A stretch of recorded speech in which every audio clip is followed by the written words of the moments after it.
Queridos amigos del Real Aeroclub de Vizcaya, estamos en la segunda clase que teníamos prevista para explicar un poco lo que es el DME, y luego explicaremos también el ILS y ya nos meteremos con el radar.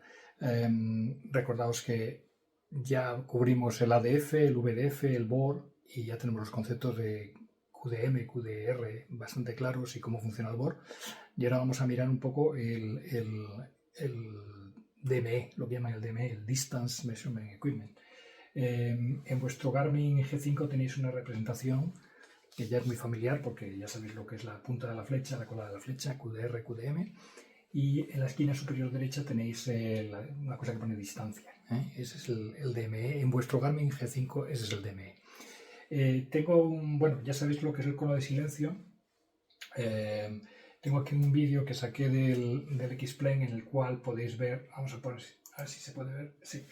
Se puede ver que estamos navegando con el G5 y estamos muy cerquita de Bilbao, y lo que vais a ver aquí es que el medidor de distancia, el DME, va bajando la distancia, es decir, nos estamos acercando al borde de Bilbao. Vamos más o menos en el radial, estamos intentando ir en el radial y veréis lo que va a pasar. Lo que va a pasar es que vamos a pasar muy por encima del borde, tan por encima que vamos a meternos en el cono de silencio. El cono de silencio, la aguja va a empezar a hacer fluctuaciones raras porque es que no capta bien la señal en ese cono, como ya habíamos discutido. Y además vais a ver una cosa muy curiosa, que es que el medidor de distancia no acaba de ponerse en cero. Y este es uno de los conceptos claves que tenéis que tener en cuenta con el DME. ¿Veis? Ahora mismo estamos a una vía náutica, dice que estáis a una vía náutica y ya estáis encima del bord, porque esto quiere decir que estáis en el cono de silencio. ¿Veis cómo fluctúa? Sin embargo, la distancia no va a llegar a cero. ¿Por qué? Pues porque fijaos, estáis a 6.000 pies de altura. 6.080 pies es una milla náutica. Y los medidores de distancia miden la distancia desde vuestra posición al borde. Es lo que llaman el slant range. No miden una distancia plana de tramo, sino que miden desde vuestra posición abajo, a donde está la estación, que siempre es más. Entonces, a la altura de 6.080 pies, eso es una milla náutica. Entonces, estáis encima del borde justo, pero habéis llegado al borde, pero estáis todavía a una milla de distancia. Y vais a ver ahora por qué. El principio de operación del DME es bastante sencillo. Es complicado si os metéis en muchas profundidades. Ya sabéis que la electrónica es muy complicada, ¿no? Pero para nosotros, para lo que nosotros damos en este curso, que es un curso básico de instrumental, veis que es súper sencillo. Esto se basa en lo mismo que se basa en los transpondedores. Un transpondedor es un aparato que pregunta y recibe, transmite y recibe. En este caso vosotros sois los que estáis transmitiendo una pregunta, y la pregunta en digital sería ¿a qué distancia estoy de ti? Y se la pregunta a la base que es el DME. Entonces lo pregunta a través de una serie de pulsos. Esos pulsos se integran aquí en el transponder, lo que es el respondedor, y después de unos 50 microsegundos que tarda en hacer las operaciones, os da la respuesta. Estáis a tantas millas náuticas.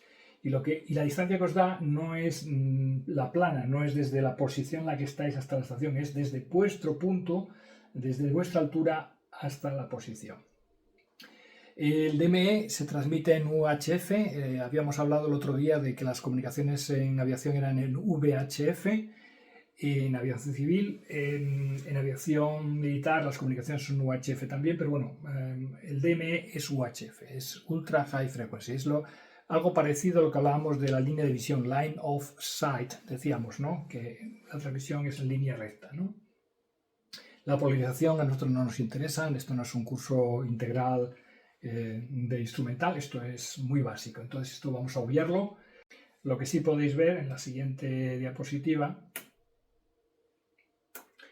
es, bueno, aquí veis que dice que es activo, el DME es un aparato activo, es decir, necesita de un interrogador que sois vosotros. Se basa en los principios del radar secundario, lo que es un radar secundario con un transpondedor. Y bueno, es P0N, esto está en la ICAO 10, en el AOACI, en el anexo 10 de la AOACI. Lo podéis ver todo, la frecuencia es UHF. Esto es interesante saberlo. Cuando tenéis un BOR y un DME es más interesante poder fijar vuestra posición a través de DME. Es mejor que el BOR. El BOR Si es un Doppler, un Bohr Doppler es un poquito más exacto, pero bueno, más o menos 5 grados sería una precisión de un Bohr normal. Aquí en los DME la precisión es bastante más alta, es media milla náutica o el 3%, más o menos 3%, lo que sea más grande, ese es el error que puede darte un DME. Por eso en aviación comercial, siempre que sea posible, los gestores de vuelo, cuando fijan la posición, según van haciendo lo que llaman la función autotuning, que si queréis un día hablamos de ella, que no es más que ir preguntando a los DMs y a los bores que tiene cerca en la ruta, a la distancia y los radiales a los que está, ¿no? Entonces, siempre que se pueda, el avión va a preguntar a dos DMs. DME, DME. Esto es lo que llamamos el otro día RORO Navigation, navegación RORO. DME, DME, digamos, ¿no? Entonces, siempre que se pueda, la precisión va a ser mucho mejor.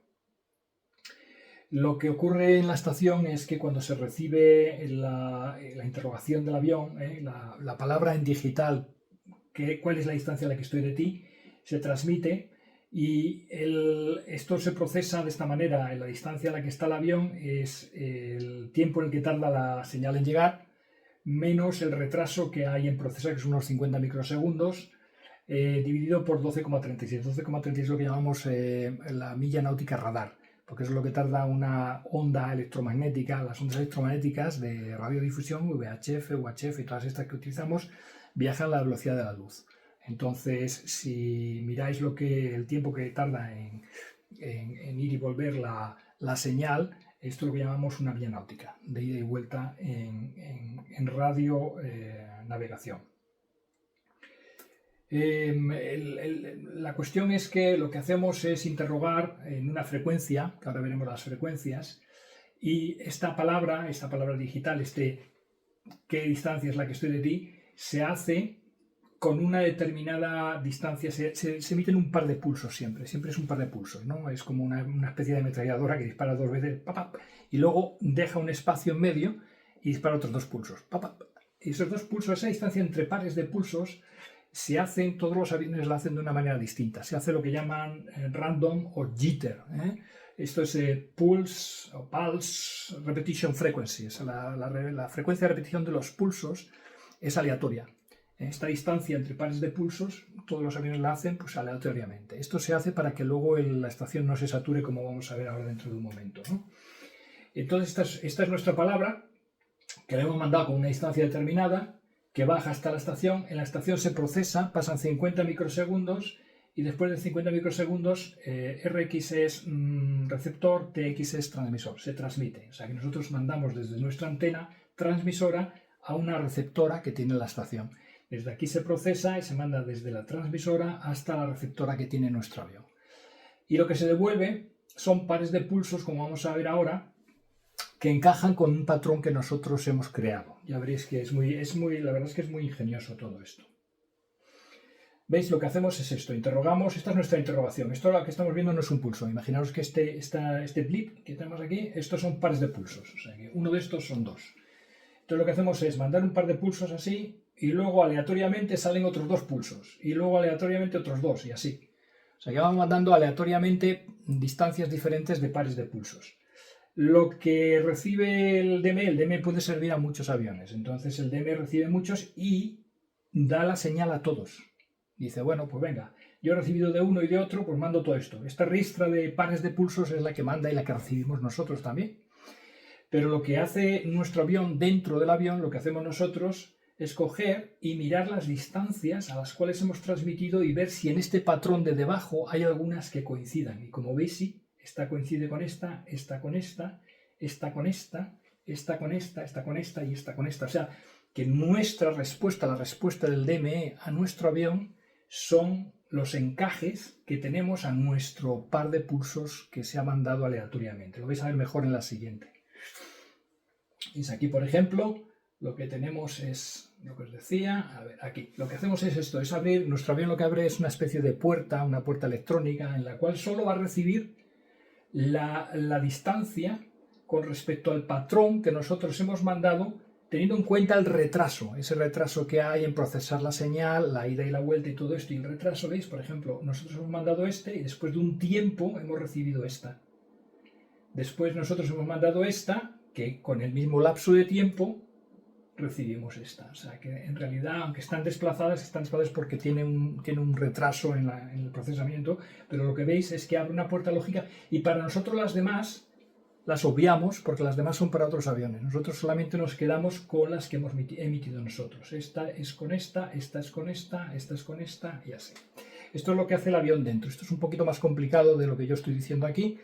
La electrónica tiene bastante enjundia, entonces hay que estudiarla bien, pero vamos, para nosotros es para que entendamos por qué todos los aviones pueden preguntar ¿a qué distancia estoy de ti? Y la estación puede decir tú estás a 50 y otro avión le puede decir tú estás a 30, pero claro, nosotros nos interesa la nuestra y esto es como hace ese cálculo nuestro avión. Nuestro avión se engancha, digamos, a las que tiene nuestra pregunta, y nuestra pregunta está distanciada aleatoriamente y se abre la puerta lógica del receptor y solo recibe la nuestra. Las demás las obviamos. El tipo de frecuencias, bueno, aquí nos van a examinar a vosotros del tipo de frecuencias. Esto se hace cuando hacéis la calificación de instrumental completa, os van a preguntar en el examen, bueno, ¿cuáles son las frecuencias? A nosotros no nos interesan las frecuencias, nos interesa saber más o menos cómo funciona y cuáles son los problemas que tenemos con el DME, ¿eh? O sea que esto, si queréis, está en el libro, lo podéis leer, está muy bien, lo podéis entender. Hay también muchas veces la terminología, en vez de en frecuencias, se pone en unos números con una Y y una X. La X y la Y es el espaciado que hace el avión de los pares de pulsos. Si hacemos un espaciado de 12 microsegundos entre pulsos, vamos a llamar las X, y el espaciado es 36 microsegundos, lo vamos a llamar Y. Y esto es muy típico de los aviones militares. Los aviones militares tienen canales para el DME y en el canal pueden poner, bueno, el 63i o lo que sea. Y entonces pues ellos cogen y reciben en un canal determinado que corresponde a una frecuencia civil también. Pero vamos, ellos utilizan este tipo de terminología. No lo vamos a ver. Lo más importante que os decía antes es esto. Es que la distancia que os va a dar el DME en vuestro avión es esta. Es desde vuestro punto, desde vuestra altura a la estación, no es plana, no es desde donde estéis en el plano hasta la estación. Esta distancia siempre será mayor que desde el plano, desde aquí. Esto es lo que llaman el slant range y esto es el plan range. Esto, como veis, es un ángulo recto, podéis aplicar para los cálculos la regla 60 en 1 que vimos en el otro capítulo, en la otra clase. Y bueno, pues Pitágoras lo que os dice es que esta distancia, el slant range, es igual a esta más esta al cuadrado, ¿no? ¿Por qué ponemos 60-80? 60-80 es una milla náutica. Entonces, si lo queréis hacer en millas náuticas la distancia, pues 60-80 son pies. Si estáis a 6080 pies, esto es una milla náutica. Entonces, con esta formulita, pues podéis calcular lo que es el slant range. En realidad no lo necesitáis, porque esto se hace en el curso instrumental, pero nosotros no lo necesitamos. Esto es porque sepáis cómo se calcula nada más. Lo que os comentaba antes en la película, cuando estáis sobre el DME, sobre la estación, si vuestra altura es, pues eso, 36.000 pies, pues estáis a 6 millas náuticas. Dividís 36.000 por 6.000, más o menos, 6.080, son 6.078, dicen que son una milla náutica exactamente. Pero bueno, dividís así grosso modo por 6.000, son 6 millas náuticas, ¿vale? Entonces no es la verdadera distancia, es simplemente la distancia a vuestra altura. Tened en cuenta que cuando usáis el DME en una estación BOR va a funcionar así. Eso es cuando tenéis una flecha verde. La flecha verde es de radionavegación, es lo que se asocia a radionavegación tradicional, BOR DME. Si usáis la magenta, la que es así de este color, lo que decimos magenta en inglés, ¿no? La magenta es GPS. Cuando uséis el GPS también tenéis DME, pero ese DME, esa distancia medida, no es slant range como aquí, es plan range. Esa sí es entre waypoints. O sea que tened en cuenta que si usáis la magenta, la que tiene este color, la magenta, es plano, la distancia es plana. Y cuando usáis el BOR es slant, es inclinada. La peor precisión que podéis tener con un DME es cuando pasáis lo que llamamos a BIM, o sea, ortogonalmente ahora mismo estáis a 90 grados, lo tenéis justo en vuestra ala derecha y aquí os va a dar un error. ¿Por qué? Pues porque, claro, habéis llegado a la estación, la estáis pasando, pero no estáis sobre la estación, entonces el error es muy grande. La mejor precisión es cuando paséis sobre el BOR DME. Para la computación muchas veces se utiliza el DME para computar cuál es vuestra velocidad sobre tierra. O sea, cuando muchas veces veis en el avión, en la avioneta, mi velocidad sobre tierra, ¿de dónde viene esto? Esto viene muchas veces porque está calculado con el DME. Pero, fijaos lo que pasa, si vosotros estáis dando una vuelta alrededor del DME, para el DME la distancia ni crece ni decrece, la distancia es cero, entonces la velocidad es cero. Esto es uno de los problemas que puede haber cuando estéis haciendo una espera, a lo mejor, un giro del procedimiento, una cosa así. Tengo una velocidad de tierra que tiene que ser más de lo que estoy viendo. Bueno, pues eso es porque a veces estoy dando una vuelta y entonces el DME no computa correctamente. Espacio es cero, pues velocidad es cero. En el GPS esto no pasa. En el GPS siempre tenéis la velocidad, siempre tenéis la velocidad sobre tierra, la distancia y es diferente. Esto, si queréis, está en el libro, lo podéis leer, está muy bien, qué tipos de DMEs, cuál es la identificación. Es importante también identificar que la estación que estáis sintonizando es la correcta. Puede haber muchos problemas si sintonizáis una que no es la correcta, ¿no? Como ya hablamos. Normalmente, en un minuto, podéis escuchar el mensaje Morse, el pip, pip, pip, pip, pip, pip, pip, pip, y entonces muchas veces decís, bueno, esta es la estación BOR, pero ¿dónde está la DME? ¿La DME tiene realmente una identificación? Sí, sí la tiene. Tenéis que esperar 3 identificaciones del BOR para que la cuarta sea la del DME. Es una vez cada 30 segundos, mientras que la otra se transmite 3 veces en 30 segundos, ¿no? Entonces, las primeras 3 veces lo que oiréis será la estación BOR y la cuarta escucharéis la del DME. Si es la misma, pues es la misma, tenéis el pip, pip, piribi, exactamente igual. Si no es la misma, pues tendrá a lo mejor una pequeña, por ejemplo, si están en el mismo sitio y sirven en la misma estación, pues la última puede ser una Z, una letra Z, una cosa así, ¿no? Esto está explicado en el libro y podéis leerlo y podéis ver cuáles son las diferencias. En aviación comercial muchas veces nos encontramos, cuando volamos con aviones grandes de Airbus y cosas de estas, que vamos a sitios, vamos a aeropuertos donde tenemos un ILS y sin embargo el DME no está calibrado para que os dé 0 millas cuando estáis en el umbral de la pista, está muy bien, pero no están en el mismo sitio, están en sitios separados, lo que pasa es que está calibrado. Entonces necesitáis 2 frecuencias distintas, una para el localizador y otra para el DME. Para esto hay una función que se llama la función hold, que es el mantener, el coger y tener una frecuencia específica para ese DME que trabaja con ese ILS. Eso es cuando están separados y están en sitios distintos. Cada vez es menos porque la OACI lo que hace cada vez es intentar que el DME y el ILS y todo esté en el mismo sitio, que no estén separados en localizaciones diferentes porque puede dar bastantes problemas, ¿no? Pero bueno, que sepáis que existe esto. Yo no sé si el Garmin G5 que tenéis instalado, no lo sé, habría que preguntarlo a ver si tiene esta función de hold. Yo creo que no la tiene, pero bueno. Pero lo ideal es saber con qué estación estáis trabajando e identificarla y saber en qué sitio está la estación, ¿eh? Pero bueno, eso ya lo veremos. En resumen, es un sistema activo, necesitáis preguntar al sistema dónde estáis, el sistema os tiene que responder, por eso es activo. Esto es igual que el GPS es exactamente igual que esto, es un sistema activo. No. El GPS no es activo, sería pasivo en todo caso, porque vosotros no preguntáis nada, simplemente recibís del satélite, pero es una cosa muy parecida. Aunque vosotros no preguntéis, el satélite os está diciendo dónde estáis, ¿no? Bueno, esa sería la diferencia.